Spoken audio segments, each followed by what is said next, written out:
Alright, today I will be discussing the retelling and summarizing of reading in education, how I might teach this, and why it is important for students to learn. For retelling, students will summarize the information they have read in a text or story while organizing and making inferences as well. How well students do with this process can tell the teacher or instructor how much the student understood what was read.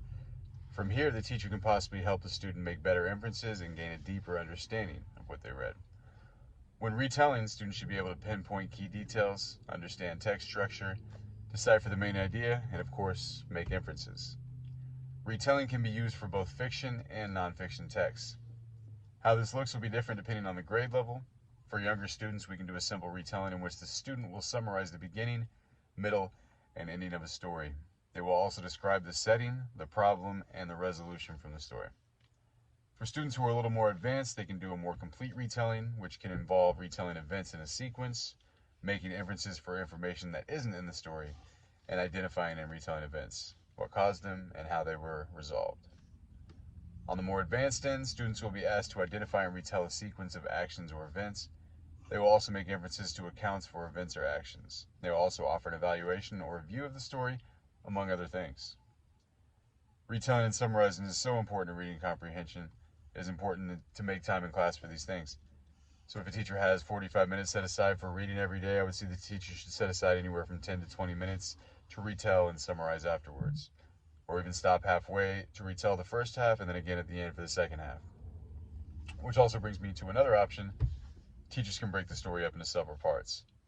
If a high school class is reading The Catcher in the Rye by J.D. Salinger, you might not want them to read it all the way through before having them start on the retelling or summary. I think there's like 26 chapters, so there's way too much information in a book like this just to hold on to it for days at a time, trying to remember everything.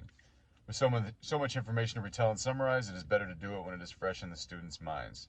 So instead of having the students do the retelling once the book is finished, the teacher could break it up into chunks of 3 to 5 chapters, or even get really thorough and do a small one for every chapter or two.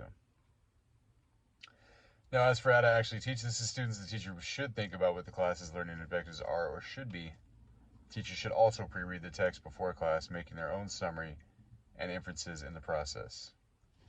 When all this is done, teachers should model with explicit instructions the retelling model or routine.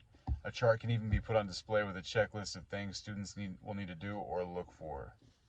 Before reading, the teacher should look it over with the class. If this isn't a chapter book like The Catcher in the Rye, there will be many photos or other things to look at. The overview on the back can be read. I think more importantly, the teacher should discuss its controversial history and the impact the book has had on readers. If the text is less complex than a chapter book, pictures, captions, headings, and whatever else should be looked at with the class. The teacher should ask students what they expect to find in the reading, as well as what they might already know about the topic.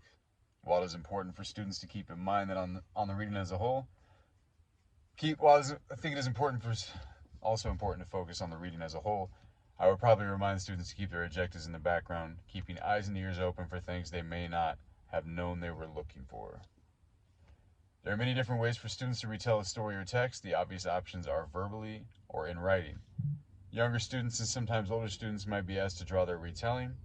There really is no wrong way as long as the message is clear. Students can create a story map, which might consist mostly of photos and resemble a comic strip, or it can be made up mostly of text that retells key events. Students can also act out the reading in a drama or short play. These can be simple or more complex depending on the grade level and content.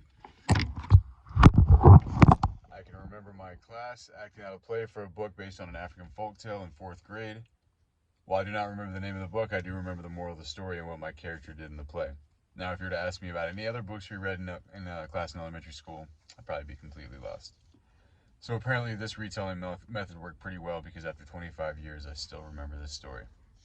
For secondary students, you might see something like a directed reading and thinking activity. In this activity, the teacher will ask students to predict what might happen, then stopping periodically to readjust former predictions and make new ones about what is to come in the reading. The class can then look back after the reading, finding evidence in the text that supports their predictions. There are many other ways to retell a story, some that work better than others depending on what is being read.